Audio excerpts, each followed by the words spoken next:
अब उनका काम करना है। उन्होंने कहा कि क्या कोई भगवान राम और दूसरे भी कोई बड़ा है क्या? मेरे मुंह से निकला उनके बाप, क्योंकि रोज माथा मैं भी वहीं टिकाता था। अरे पूजा घर में सब देवी देवता, दुर्गा जी, काली माई, भगवान जी, हनुमान जी, गणेश जी सब थे, उसमें वो भी थे, तो मैं भी माथा टिकाता था। देखो फिर उधर कटपट करने लगे उन लोग। अब देखो अब उड़ा करके बाहर कर दिया जाएगा उधर।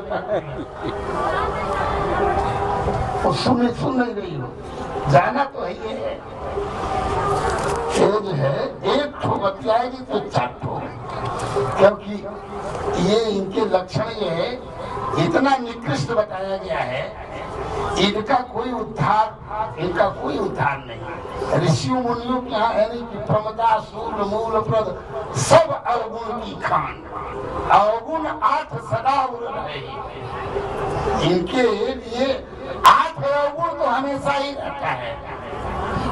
और ये है, लेकिन भगवान ही है कि इनका उद्धार कर सकते हैं, भगवान ही है कि इनका उद्धार हो सकता है या करते हैं, क्योंकि कोई ऋषि मुनि की क्षमता नहीं है। ऋषि मुनि को तो निकल जाती है, कोई किसी को भी निकल जाएंगे, क्योंकि ये माया का जो रूप है, मूर्त रूप दो है, कामिनी और कांचन, स्त्री और धन। तो ये ऋषि मुनियों को तो देखना भी वर्जित है। ऋषि मुनि को स्त्री का चित्र देखना वर्जित है, काठ की स्त्री भी देखना वर्जित है। भगवान है ये माया, ये सबको नचाती है। ये माया का जो मूर्त रूप है, ये दो ही है, स्त्री और धन, ये सबको नचाती है, लेकिन भगवान जी के यहाँ ये नाचती है। तो अब ये है कि अगर ये संसार में है तो माया है, और भगवान की तरफ हो गई तो भक्ति हो गई, क्योंकि ये इनका दो रूप है। अगर संसार में बने 2 मिनट के लिए नहीं छोड़ पा रहे हैं लोग, वो गठरी तो उनको गठरी तो वहां तो वो गठरी, भरसक है कि पसले में बैठे हैं। इतना बैठाने में भी इतनी मेहनत हुई कि तुम लोग इधर हो जाओ, ये लोग उधर हो जाए, तब भी वो है। अरे ये समझना है कि एक जीव निकल जाएगा, और जब जीव निकल जाएगा तो मान लीजिए सपना में भी अगर आ गई तो चुड़ई बन कर जाई है।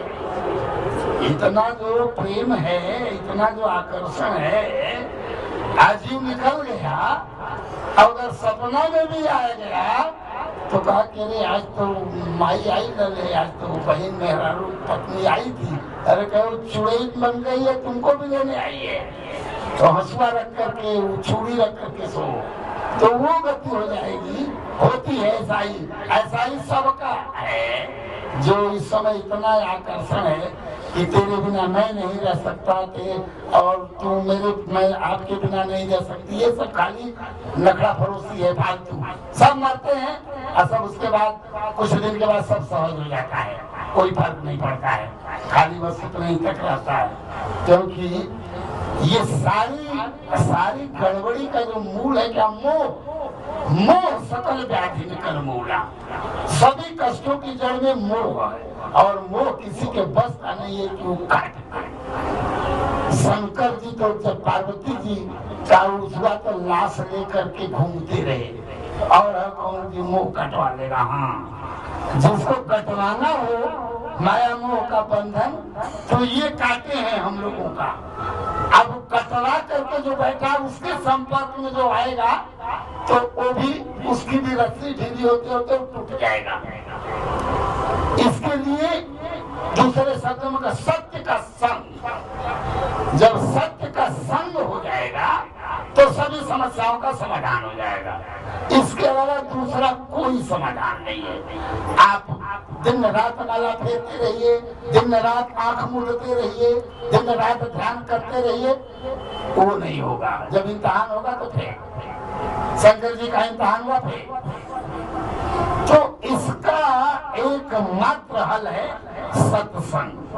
और ये ऐसे नहीं होगा, ये होगा बड़े भाग्य से। बड़े भाग्य पाइए सत्संग।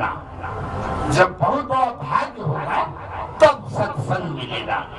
ये जितना मेले में देख रहे हैं ये कोई सत्संग नहीं है, ये सत्संग नहीं है, वो कोई कथा है, कोई प्रवचन है, ये कथा प्रवचन है।